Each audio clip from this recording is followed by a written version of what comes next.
Hola, yo soy Horacio Pérez y esto es Investigando la Investigación, un podcast donde investigamos cómo investigan los investigadores, tanto en la academia, industria, independientes. Todo ello mediante entrevistas y debates abiertos, técnicas y estrategias para mejorar todas las partes del proceso investigador y, no menos importante, opiniones abiertas que espero llamen tu curiosidad y te hagan también reflexionar.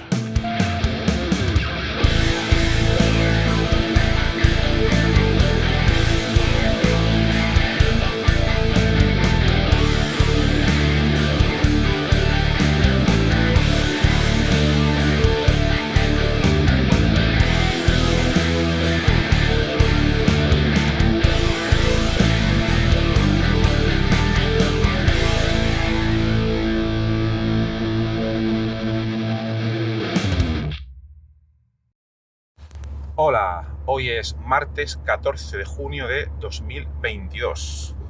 Hoy no tengo efemeridades científicas e investigadores, más que nada porque no me ha dado tiempo a verlas, lo siento. Pero sí que os traigo un breve resumen, importancia y nota sobre un artículo que estoy empezando a leer y que me está costando un poco de digerir, pero que me parece la más de interesante. Este trata sobre el origen de la vida. Luego os pondré el enlace en la nota del programa. Pero los que os interese el tema del origen de la vida en la Tierra, origen de vida científico, etc., ya sabéis, habréis oído hablar de la teoría del mundo del ARN, ácido ribonucleico. Es una de las biomoléculas más importantes que están relacionadas con el origen de la vida. Bien, pues hace poco, creo que fue en la revista Science, la semana pasada me llegó la noticia, he empezado a leerlo, por eso no os puedo comentar más, porque no me ha dado tiempo de aprender más, pero básicamente este artículo lo que comenta es que moléculas individuales de ribonucleótidos se pudieron ensamblar y formar de manera espontánea cadenas largas de ácidos ribonucleicos, de ARN, gracias a la interacción con rocas de aquella época. O sea, impresionante. Ha logrado demostrarlo. Esto, mucho cuidado con la ciencia ficción, pero podría tener graves implicaciones e impacto a la hora de explicar cómo se podría formar la vida en otros planetas que reunieran condiciones similares, etcétera, etcétera. Pero tomadlo con cuidado. Bueno, pues muy interesante. Espero poder comentároslo en otro capítulo. Bueno, pues vamos al episodio de hoy. Este mes, como os he dicho, estamos tratando el tema, nos estamos centrando exclusivamente en episodios sobre bioinformática estructural. Entonces, un mensaje, una pregunta para la audiencia, podéis responder si queréis, si no queréis no pasa nada. Sería preguntaros qué os parece que todos los episodios de este podcast sigan tratando única y exclusivamente el tema de la bioinformática estructural, o si preferís que, por contra, que siga siendo un podcast multidisciplinar, pero eso sí centrado en tema de investigación, ¿vale? Ya tanto las diferentes áreas de investigación como entrevistas a diferentes investigadores, pero centrarnos en que lo importante es el cómo se realiza la investigación independientemente del área. Entonces, si os interesa opinar, dar vuestra opinión, me podéis contactar horacio-ps.com. Ahí lo dejo. Bueno, el episodio de hoy. Hoy vamos a hablar sobre, en esta serie de episodios sobre informática estructural, vamos a seguir hablando del cribado virtual y hoy nos vamos a centrar en un tema que hemos comentado brevemente en algunos episodios y que es el cribado virtual basado en los ligandos. Ya lo hemos comentado, ya lo hemos introducido anteriormente. ¿En qué consiste este tipo de cribado virtual? Bueno, pues la idea es la siguiente. Si os acordáis de la analogía cerradura-llave, en el cual en el proceso del descubrimiento de fármacos entre un ligando, una molécula pequeña y una proteína, y donde esa proteína se supone que es una enzima, se supone que el sustrato interacciona con el sitio activo de una enzima mediante un acoplamiento estructural muy elevado, del mismo modo que una llave interacciona o se acopla al cerrojo, pues, de una cerradura, ¿vale? Entonces, ¿qué implicaciones tiene esto? Pues la idea es la siguiente. Vamos a suponer que una enzima determinada participa en un determinado proceso metabólico y que da lugar a errores o da lugar a una situación indeseada, y nosotros queremos que no se lleve a cabo ese proceso. Entonces deberíamos impedir que ese sustrato siga interaccionando con el sitio activo de esa enzima. ¿Qué manera tenemos de impedir eso? Pues hay muchísimas, pero en la que nos concierne hoy sería lo siguiente. Como os he dicho, suponemos que ese sustrato es una llave, que esa enzima, su sitio activo, es una cerradura. Entonces lo que vamos a tratar de buscar es otras llaves que se parezcan muchísimo a esta llave, digamos, malévola, maligna, que participa en el desarrollo de esa enfermedad, es decir, en el sustrato de esa enzima, ¿vale? Con el objetivo de encontrar llaves que se acoplen de manera más intensa a esa enzima que lo hace nuestra llave original, ese sustrato, y de manera que se produzca un fenómeno que se llama inhibición competitiva, por el cual la enzima prefiere quedarse bloqueada o interaccionar con la nueva llave, esta molécula nueva que hemos descubierto, llamada inhibidor, diferente del sustrato que con el sustrato original, de tal manera que los productos que se derivasen del procesado del sustrato por nuestra enzima ya no se liberan, y entonces esa enfermedad ya no tiene lugar, ¿de acuerdo? Esa sería la idea principal. Entonces, ¿cómo se resume esto a nivel metafórico, analógico, simplificando muchísimo? Pues que nosotros, si hemos dicho que nuestro sustrato es una llave, pues enfrentamos esa llave, enfrentamos quiere decir comparar, comparamos esa llave frente a una colección que tenemos de miles de millones de otras llaves, y con el objetivo de encontrar otras llaves que sean muy similares, ¿de acuerdo? Y entre esas llaves que son muy similares, nos quedaremos, las rankearemos utilizando diferentes métricas, y nos quedaremos con aquellas que tengan un alto grado de similaridad, con el objetivo, o a veces esperanza, de que aquí van a pasar dos cosas. Vamos a suponer que encontramos otra llave que se parece un 99,5% al sustrato, ¿de acuerdo? A la llave que representa el sustrato.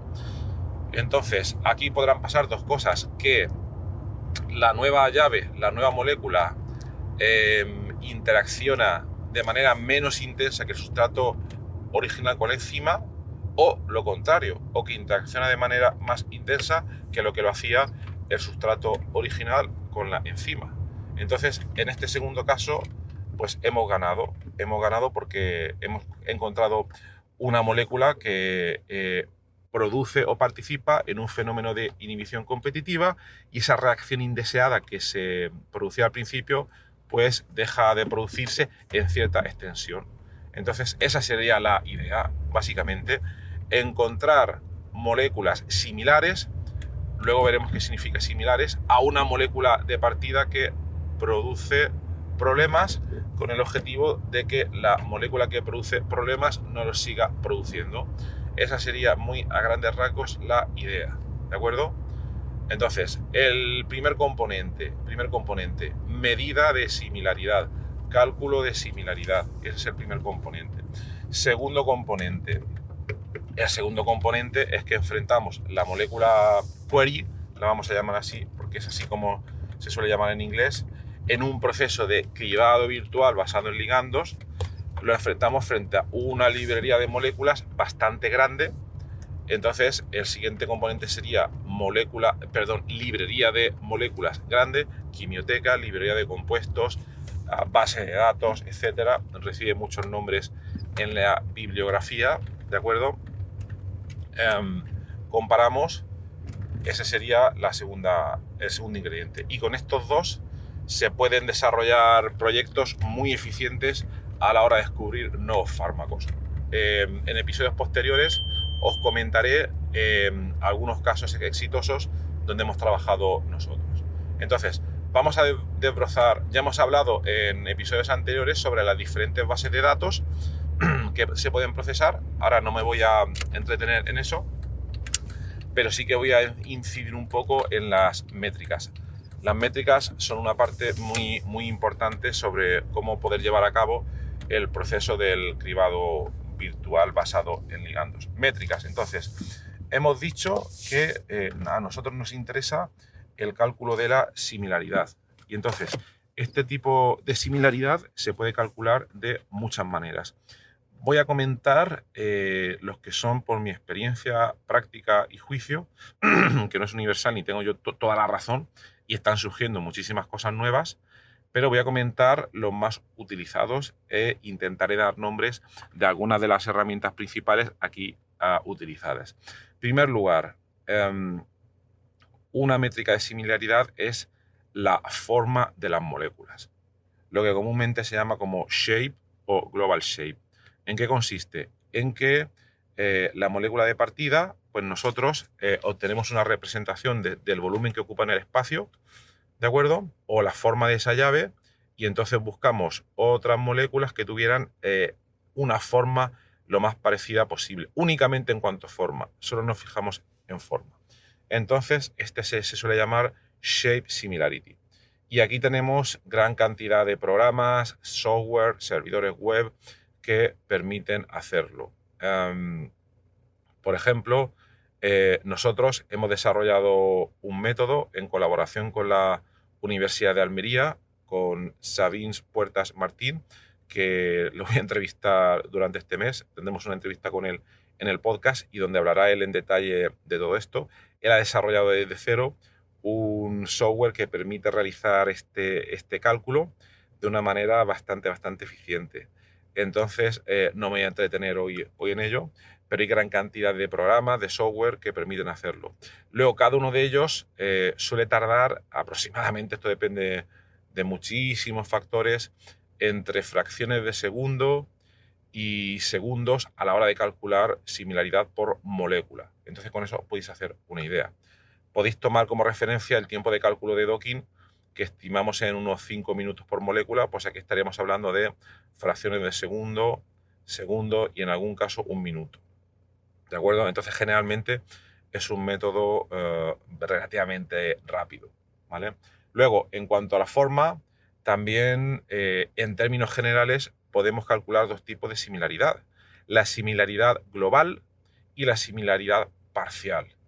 ¿Por qué? Porque no siempre es importante cómo interacciona una molécula por completo. Una molécula, al interaccionar en el sitio activo de una enzima, no utiliza todas sus partes para interaccionar. Hay algunas partes que no son necesarias. Entonces, si nos forzamos a encontrar una similaridad completa, nos estamos forzando demasiado y quizás no sea necesario.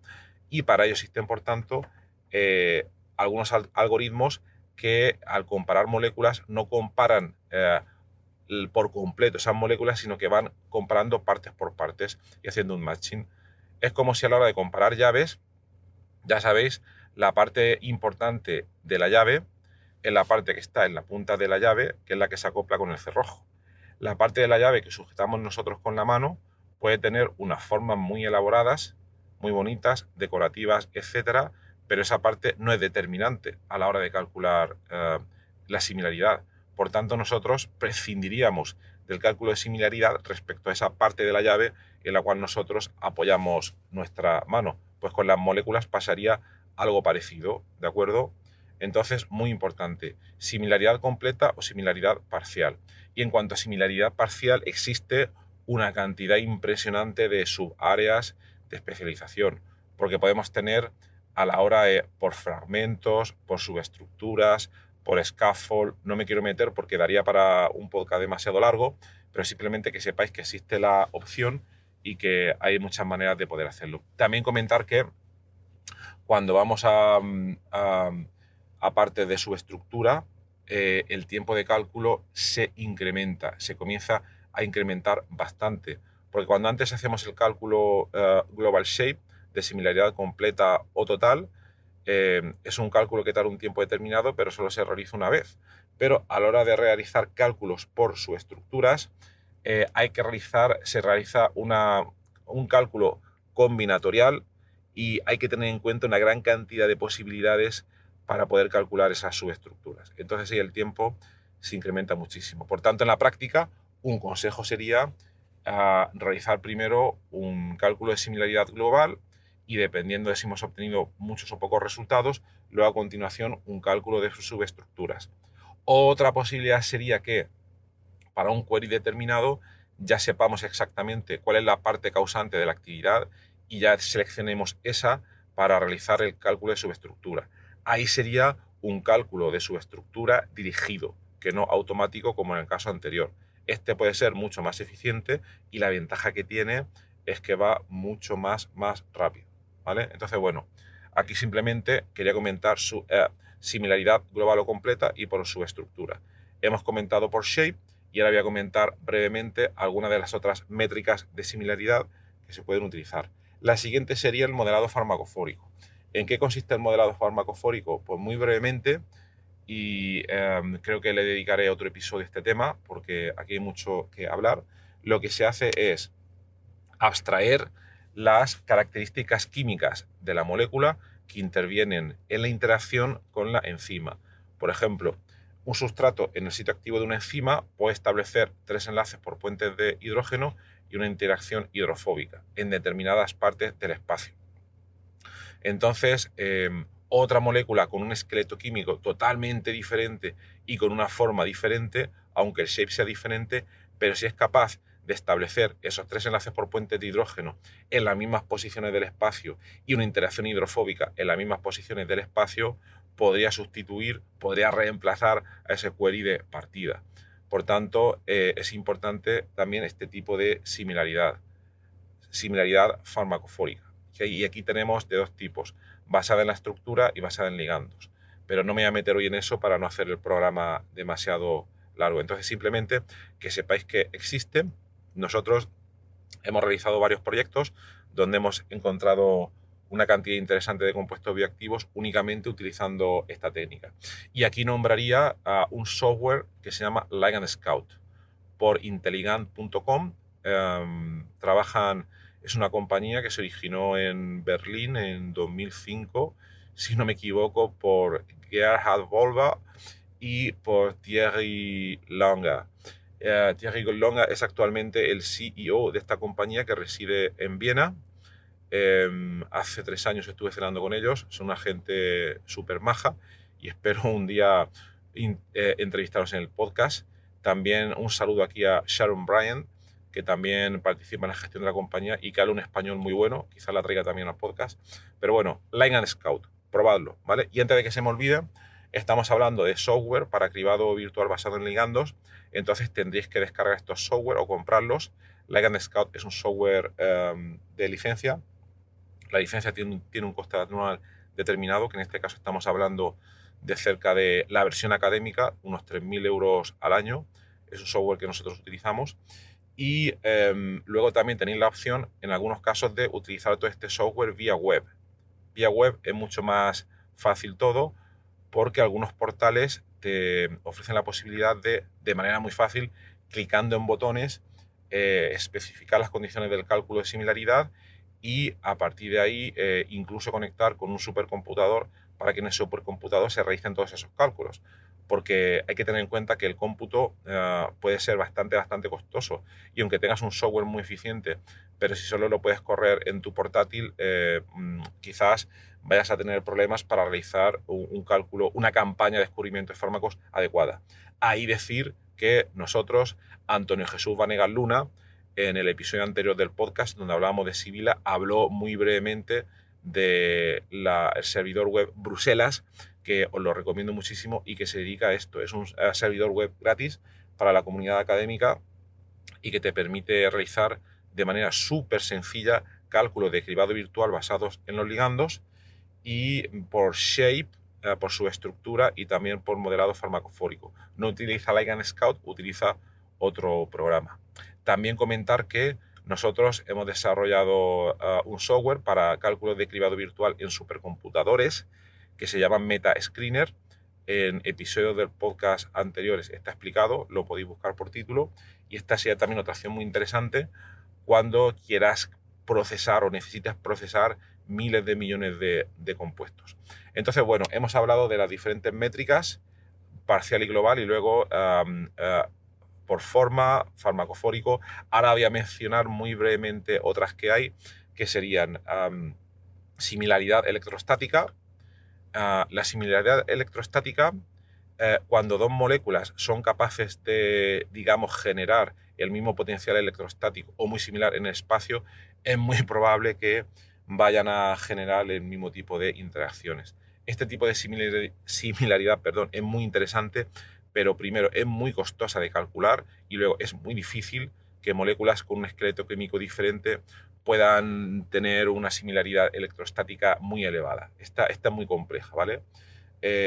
Nosotros también aquí lo comentaré con Sabins en la próxima entrevista. Sabins fue un doctorado que codirigí junto a Juan Irredondo de la Universidad de Almería y desarrolló un método que se llama OptiFarm, que permite la implementación del cálculo de similaridad electrostática de una manera muy elegante al utilizar una aproximación multiobjetivo, y es capaz de descubrir moléculas que otros métodos anteriores, por ejemplo el método EON de OpenEyes, un método relativamente caro, no son capaces de descubrir. Entonces también tendríamos similaridad electrostática.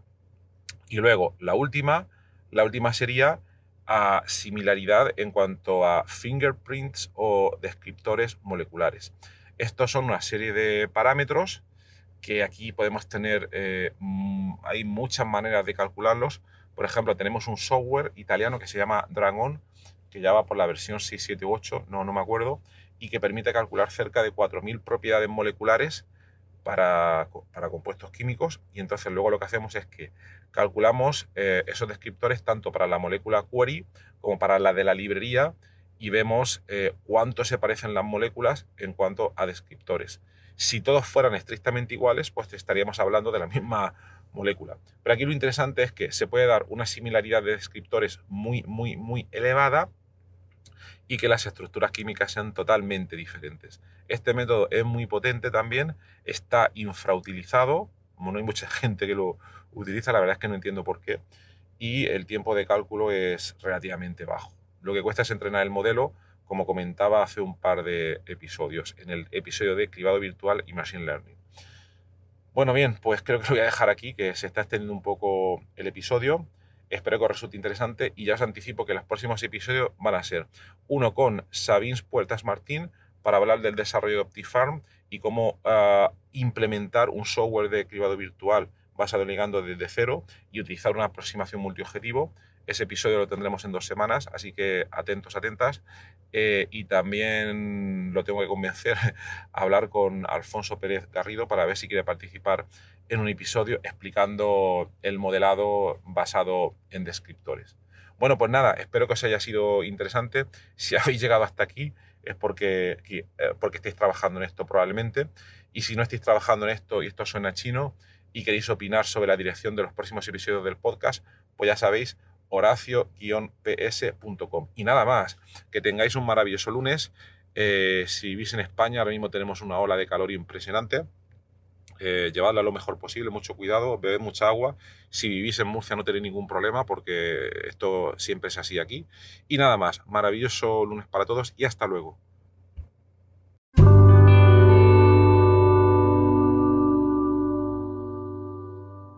Muchísimas gracias por haber escuchado hoy este episodio del podcast Investigando la Investigación, y también sobre todo gracias por haber llegado hasta aquí, porque esto ya es el final del episodio del podcast. Si ya conoces el podcast y me conoces a mí, pues esta parte ya te la puedes saltar, pero si acabas de llegar al podcast y quieres saber un poco más sobre él, te recomiendo que te quedes solo un momento.